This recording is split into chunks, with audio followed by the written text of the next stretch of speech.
আসসালামু আলাইকুম রহমতুল্লাহি ওবরকাতুহু। সম্মানিত দর্শক, আজকে যে ভিডিওটি করছি এটি মূলত অনেকটা স্যাটায়ারমূলক।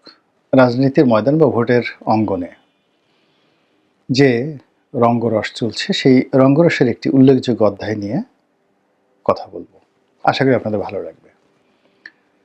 আপনারা জানেন যে এনসিপির একজন নেতা আছেন, নাম নাসির উদ্দিন পাটোয়ারি। ভীষণ রকম ডানপিটে, একেবারে ঠোঁট কাটা, যা মুখে আসে তাই বলে ফেলেন। সবাই তাকে নিয়ে সমালোচনা করে। আমার কিন্তু ভালোই লাগে, ভীষণ রকম ভালো লাগে। তার সেই কথাগুলো আমি এনজয় করি এবং এরকম দরকার আছে। মূল ব্যাপার হলো যে রাজনীতিবিদ যারা আছেন নাসিরউদ্দিন পাটোয়ারির এগেনস্টে, তারা এই বিষয়গুলো কিভাবে মোকাবেলা করেন এবং সেই বিষয়গুলো মোকাবেলার মধ্যেই নাসিরউদ্দিন পাটোয়ারি যারা প্রতিপক্ষ, তাদের দক্ষতা, অভিজ্ঞতা এবং যোগ্যতা প্রমাণিত হয়। নাসিরউদ্দিন পাটোয়ারি বিভিন্ন সময় বিভিন্ন মানুষকে আক্রমণ করেছেন। তারেক রহমান সাহেব, সালাউদ্দিন সাহেব, মির্জা ফখরুল সাহেব, এখন মির্জা আব্বাসের পেছনে তিনি লেগেছেন। তো অতি পূর্বে যার বিরুদ্ধে তিনি লেগেছেন, মানে সেখানে একেবারে কোনো রকম হেতু নেই, লক্ষ্য নেই, উদ্দেশ্য নেই, নট লাইক দ্যাট। সালাউদ্দিন সাহেব, তারেক রহমান সাহেব, তারপরে মির্জা আব্বাস সাহেব বাংলাদেশের বরেণ্য রাজনীতিবিদ, কিন্তু তাদের যারা প্রতিপক্ষ রয়েছে, সেই প্রতিপক্ষ তো দীর্ঘদিন ধরে তাদের বিরুদ্ধে যে অভিযোগগুলো তুলছে, যে অভিযোগগুলো এখন তাদের বয়সের কারণে, অবস্থানের কারণে কেউ তুলছেন না, কিন্তু সেগুলো নিয়ে সেই নেতারা কোনো সময় কখনো কোনো কথাবার্তা বলেননি। এইবার নাসির উদ্দিন পাটোয়ারির কল্যাণে সেই কথাগুলো এখন এতটা সামনে চলে এসছে যে বিএনপি নেতারা নাসির উদ্দিন পাটোয়ারির এই বক্তব্যের উত্তর দিতে বাধ্য হচ্ছে। যেমন সালাউদ্দিন সাহেবের কক্সবাজার। তো আগে যখন সালাউদ্দিন সাহেব এমপি ছিলেন বা যোগাযোগ প্রতিমন্ত্রী ছিলেন, তখন ঘুষ দুর্নীতির বিশাল মানে তার বিরুদ্ধে অভিযোগ ছিল। তিনি সাধারণ পরিবারের সন্তান, ব্যবসা বাণিজ্য করেন নাই, সরকারি চাকরি করেছেন। কিন্তু কক্সবাজারের হোটেল মোটেল জোনের যত প্লট আছে, বরাদ্দ দেওয়া, মালিকানা পরিবর্তন, সেখানে হোটেল করা এবং নিজে সেগুলোর মালিকানা হয়েছেন, এবং এগুলো নিয়ে বিএনপি জমানায় অভিযোগ ছিল শত শত কোটি টাকার। আর এখন সেই অভিযোগ হাজার হাজার কোটি টাকার। এখন ওই প্লটগুলো সব হাজার কোটি টাকার মালিক হয়ে গেছে, মানে দাম হয়ে গেছে। আপনি ওই যে লাবণী পয়েন্ট থেকে শুরু করে, তো লাবণী পয়েন্ট থেকে শুরু করে আপনি যে সাইমন বিচ, এই হোটেল পর্যন্ত একেবারে বিচের পাশে যে প্লটগুলো দেওয়া হয়েছে, তারপরে আরেকটি সারিতে প্লট দেওয়া হয়েছে, তারপর আরেকটি, টোটাল 4টি সারিতে এক একজনের 1 একর, 2 একর, 3 একর করে প্লট দেওয়া হয়েছে। এখন সেই প্লটগুলো 1 একর মানে 300%। 1% জমির দাম 4-5 কোটি টাকা। 1% জমির দাম। তো এই প্লটগুলো বরাদ্দ দেওয়া থেকে শুরু করে যা কিছু আছে সব কিছু এই সালাউদ্দিন সাহেব যখন যোগাযোগ মন্ত্রী ছিলেন তখন এই কাজগুলো হয়েছে। তো বুঝেন তার বদনাম কোন পর্যায়ে। এরপর এখান থেকে বের হয়ে আপনি চলে যান একেবারে মেরিন ড্রাইভ হয়ে ওই যে টেকনাফ পর্যন্ত। ওখানে যত কমার্শিয়াল প্লট হয়েছে, দুই পাশে যত খাস জমি আছে, বন বিভাগের জমি আছে, সব কিছুর জন্য সালাউদ্দিন সাহেবকে দায়ী করে তার প্রতিপক্ষরা দুর্নাম বদনাম রটিয়ে দিয়েছে। এরপরে তিনি ভারতে যখন গেলেন, তার উপর জুলুম হলো, অত্যাচার হলো, তখন ওই বদনামগুলো ছিল না, মানে ধামাচাপা ছিল। তো তিনি যখন ফিরে এলেন, এখন প্রশ্ন করা হচ্ছে তিনি কীভাবে ছিলেন, এত টাকা কোথায় পেলেন। আর আসার পরে এসালামের সাথে তার সম্পর্ক, তারপর কক্সবাজার, রুখিয়া, টেকনাফ, তার যে পেকুয়া, এটা থেকে শুরু করে চট্টগ্রামের দক্ষিণ উত্তরের রাজনীতি সব মিলিয়ে এখানে যত ব্যবসা বাণিজ্য, এসালম এবং কক্সবাজারের চোরাচালানি, অস্ত্র চালানি, রোহিঙ্গা ক্যাম্প থেকে শুরু করে যা কিছু 10-12 জনে আওয়ামী লীগ আমলে লুটপাট করতো, এটার একক গডফাদার নাকি জনাব সালাউদ্দিন সাহেব। এরকম অনেকে যখন অভিযোগ তুলছে, তখন সালাউদ্দিন সাহেবকে নিয়ে বাংলাদেশে যদি কেউ প্রশ্ন করে থাকে, নাসিরউদ্দিন পাটোয়ারি করেছে।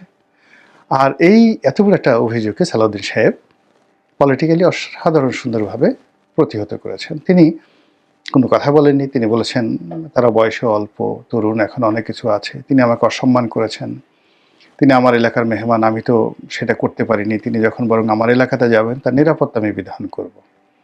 ফলে পাটোয়ারি কিন্তু চুপ হয়ে গেছে, সালাউদ্দিন সাহেবকে নিয়ে আর কোনো কথাবার্তা বলেনি। এখন তিনি যেভাবে পারছেন সেইভাবে মির্জা আব্বাসকে রাগান্বিত করছেন। মির্জা আব্বাস কি? সবাই বলে যে মির্জা আব্বাস ওখানে ওই তার বাবা পিয়ন ছিল, দপ্তরে ছিল। মির্জা আব্বাস বলেন বা তার লোকজন বলে যে না, তারা ওখানকার জমিদার, শাহজাহানপুর, উত্তর শাহজাহানপুর এই এলাকাতে যত আত্মীয় স্বজন তাদের রয়েছেন, কারো 2 কাঠা, 5 কাঠা, 10 কাঠা, 20 কাঠা, 1 বিঘা। একটা সময় তো আসলে এটা শাহজাহানপুর এই পুরো এলাকাটা, আমি ঢাকা শহরে যখন এসেছি তখন দেখি এলাকার জমি মানে বাসাবো ওই রাস্তাটা হয়নি। আমি যখন আসছি তখন শাহজাহানপুরের ওই যে আইডিয়াল স্কুল ওই পর্যন্তই, আর ওই কলোনির ওপারে রেলগেটের ওপারে যে শহর খিলগা নামক যে এলাকাটা তখন তৈরিই হয়নি। আর ওই যে রাস্তাটি মানে যেটা একেবারে খিলগা রেলগেট থেকে শুরু করে সায়দাবাদ পর্যন্ত এই রাস্তাটি তৈরি হয়নি। মানে এরশাদই তখন, আমরা যখন আসছি এরশাদই তো আসেনি ক্ষমতায়। তো তখন থেকে তো তারা এলাকার বাসিন্দা। ফলে ওই এলাকায় 1 বিঘা জমির দাম হয়তো 100 টাকাও ছিল না, 50 টাকাও ছিল না পাকিস্তান জমানাতে।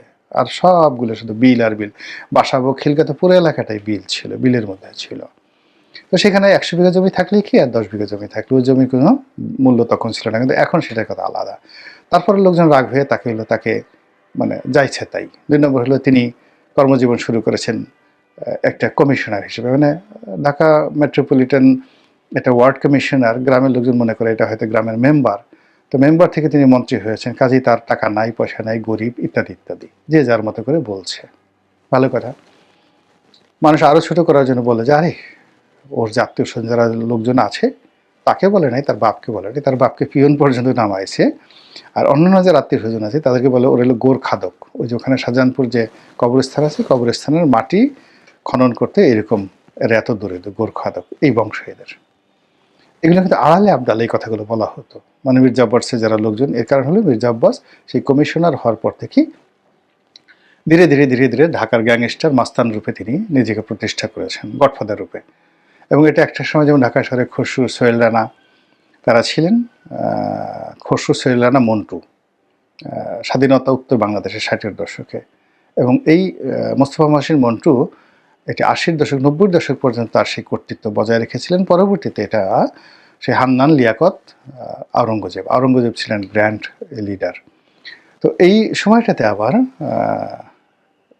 কন্টেম্পোরারি মির্জা আব্বাস এবং সাদেক হোসেন খোকা তারা পুরো ঢাকার মাস্তান হতে পারেনি, কিন্তু এই বেল্টটি, সায়দাবাদ এই বেল্টটি তারা কিন্তু নিয়ন্ত্রণ করার চেষ্টা করেছেন। এবং দুজনে যেহেতু ঢাকা সিটি কর্পোরেশনের মেয়র ছিলেন, পুরো ঢাকা শহরে তাদের একটা আধিপত্য রয়েছে। আর খোকা সাহেবের মৃত্যুর পরে মির্জা আব্বাসের ওই হাক ডাকটা রয়ে গেছে এখনও। তো কাজেই তাকে কেউ ঘাটাতে সাহস করেনি তার দলের মধ্যেও। এই মিস্টার পাটোয়ারি, নাসিরুদ্দিন পাটোয়ারি, এখন তাকে চাঁদাবাজ, এরপরে টাকা নাই, পয়সা নাই, চুরি করেছে, চামারি করেছে, যা মুখে আসে তাই বলে যাচ্ছে, মেজাজ ঠিক রাখা যায় না।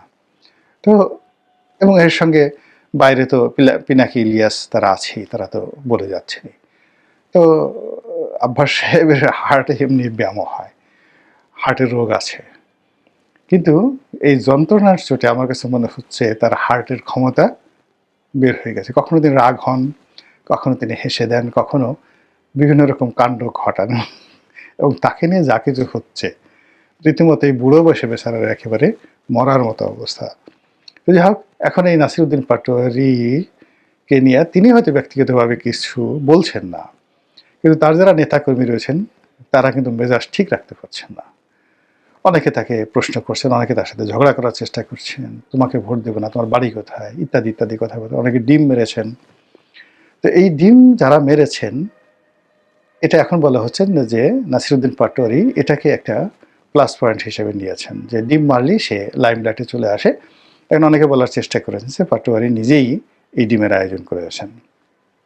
যাক, পাটোয়ারি এদিকে না তাকিয়ে সে তার মতো করে বলে যাচ্ছেন। এবং সাম্প্রতিক সময় যেটি ঘটনা ঘটেছে, একটা শিক্ষার প্রতিষ্ঠানে পাটোয়ারি গেছেন এবং সেখানে তাকে অসংখ্য ডিম মারা হয়েছে। এখন মির্জা আব্বাস সাহেবের যারা লোকজন আছেন তাদের বক্তব্য হলো এটা পাটোয়ারি এই নাটকটা সাজিয়েছে। আবার অন্যদিকে ডিম মারার পরে অনেকে মাথায়, শরীরে ব্যান্ডেজ করেছেন, এটি নিয়ে খুব হাসাহাসি হচ্ছে যে ডিম মারলে তো মাথায় ব্যান্ডেজ লাগার কথা না, যদি ডিম হয়। অনেকে বলছে যে এটা নকল ডিম হতে পারে, প্লাস্টিকের ডিম হতে পারে, লোহার ডিম হতে পারে, ঘোড়ার ডিম হতে পারে। এটা নিয়ে বেশ রঙ্গরস হচ্ছে। তো রঙ্গরস হতে হতে স্বয়ং এই রঙ্গরসে জনাব, যাকে বলা হয় মির্জা আব্বাস, তিনি নিজে যোগদান করেছেন। তিনি বলার চেষ্টা করছেন, প্রথমে হাসছেন এক দফা, এমন হাসছেন, আমি আমার রাজনৈতিক জীবনে মির্জা আব্বাস সাহেবকে দীর্ঘদিন ধরে দেখে আসছি, এত সুন্দর হাসি তিনি কখনো দেননি। হাসতে হাসতে বেহুশ হওয়ার মতো অবস্থা।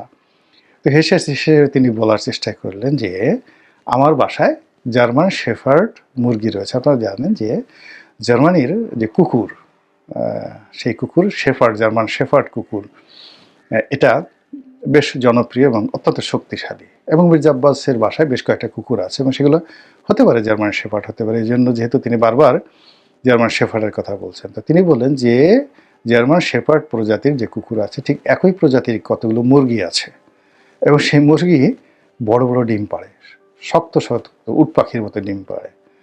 এবং সেই উট পাখির মতো ডিম, উনি উট পাখি বলেন নাই, উনি জাস্ট ওই শেফার্ড পর্যন্ত রেখে দিয়েছেন। আপনারা জানেন যে উট পাখির ডিম অত্যন্ত শক্তিশালী। এমনকি রাজহাঁসের ডিম এরাও কিন্তু অনেক শক্তিশালী। কারণ মাথায় যদি রাজহাঁসের ডিম মারা হয়, তার মাথা আসলে মানে সমস্যা হবে, এটা সত্য কথা। তো সেই অর্থে যদি এরকম জার্মানিতে কোনো মুরগি থাকে এবং সেটাকে যদি জার্মান শেফার্ড হিসাবে, শেফার্ড মুরগি হিসেবে আখ্যা দেওয়া হয় এবং সেই মুরগি যদি, কল্পিত মুরগি যদি রূপকথার গল্পের মধ্যে ডিম পাড়ে, লোহার ডিম, শক্তের ডিম, আর সেই ডিম যদি নাসিরউদ্দিন পাটোয়ারি এবং তার যারা সঙ্গী সাথী তাদের শরীরে মারা হয়, তাহলে তো সেখানে আসলে তার আহত হবেনি। তো এই কথা বলে মির্জা আব্বাস সাহেব মানে ওই যে ডিম মারার কাহিনীকে হালকা করার জন্য, টিটকারি করার জন্য তিনি চেষ্টা করেছেন। তো এইরকম এই যে ভোট কেন্দ্রে যে রঙ্গরস শুরু হচ্ছে, এটা আগামীতে কতটা ভালো মন্দ হবে সেটা ভবিষ্যতে দেখা যাবে। কিন্তু এটি নিয়ে যে জমে উঠছে, যে সালাউদ্দিন সাহেবের মতো মানুষ, মির্জা আব্বাস সাহেবের মতো মানুষকে রাজপথে নামিয়ে এনেছে নাসিরউদ্দিন পাটোয়ারির মতো লোকজন, এবং তারা সেটা নামিয়ে এনে আবার মানে তাদেরকে বিবৃতি দিতে বাধ্য করছে, রাগ হতে বাধ্য করছে, হাসতে বাধ্য করছে। তো এটা মনে করি যে জুলাই আগস্ট যে বিপ্লব বা জুলাই আগস্টের গণ অভ্যুত্থান, এটার একটা প্রাপ্তি। আর কিছু না হোক, কিছু তো পেয়েছি। মহান আল্লাহ আমাদের সবাইকে হেদায়েত দান করুন এবং হেফাজত করুন। আসসালামু আলাইকুম ওয়া রাহমাতুল্লাহি ওয়া বারাকাতুহু।